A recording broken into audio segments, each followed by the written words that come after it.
Sən qazı çəkəndən sonra mən meşədə nə işim var? Bizə qazı çəksin. Bizim bir ağacın qırılması, böyük başa çatması, bir insanın mənim ömrüm yetməz o ağacın böyük başa çatmasına. Oduna möhtac qalan sakinlər. Hamamı yandırmağa. Nə qədər çalışayım, hamam yanmıyor odunla. Kişi ilə savaşayım. Gəm çıxıb biz də gedək. Hamı getdi, biz qaldıq.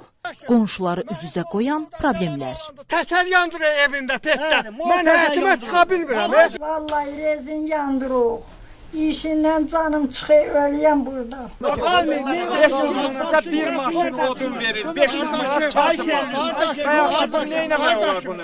Mavi yanacaq problemindən əziyyət çəkən Yardımlı rayonunun Məlikli kəndinin sakinləri məcbur qalıb şikayətini bax belə haykü ilə bildirir. Yaşı təxminən 6 əsrə bərabər olan Məlikli kəndinin qaz problemi elə özü ilə yaşıddır. Şikayətçilərin sözlərinə görə onlar üçün cəhənnəm əzabı soyuq havalarda başlayır. Xəstə, yaşlı, cavan demədən hər kəs bu problemlə mübarizə aparmaq məcburiyyətindədir. Xəstə düşməmək üçün odun sobalarına ümid bağlayırlar ki, bu özü də ayrıca problemdir. Kəndlilər deyir, cırtdanın nağılı bizim kənd macəralarının yanında yalan olub. Göz-gözü görməyən kimi hərə əlinə bir balta alıb meşələrə hücum çəkir.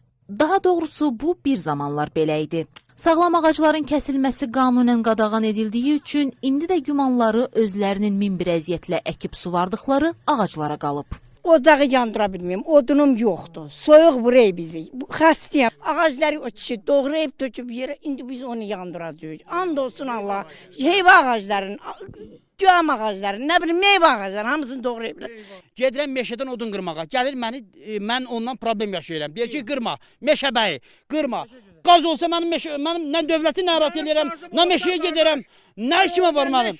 Evləri odun sobası ilə isitməyin qanuni yollarından biri də odunu satın almaqdır. Lakin həmin odun sobaya girib yanmazdan əvvəl Məlikli sakinlərinin cibini yandırır. Od bahası olan odunları qırmaq özü də ayrıca əziyyətdir. Kənddə yaşayan fiziki məhdudiyyətli və əldən düşmüş yaşlı insanlar üçün mövcud vəziyyət daha da dözülməzdir. Mən dərlərim dağına baxdı, kötü yarmaqdan. Ailəm də əli tutmaydı odun yarmaq. Şahsdır, mən haraya aparım, məcburam götürüb buradan kötüb gedəm. Belimdə də daşmışam, əlimlə də yarıyam, yarmağa adamım yoxdur. Məliklinin daha bir əzəli problemi də bax bu təmirsiz yollardır. Palçığa bata-çıxa yaşamağın çətinlikləri hər birimizə məlumdur. Çəkiliş qrupumuz da bu nahamar yolların cəfasını elə kənd sakinləri ilə birlikdə çəkdi.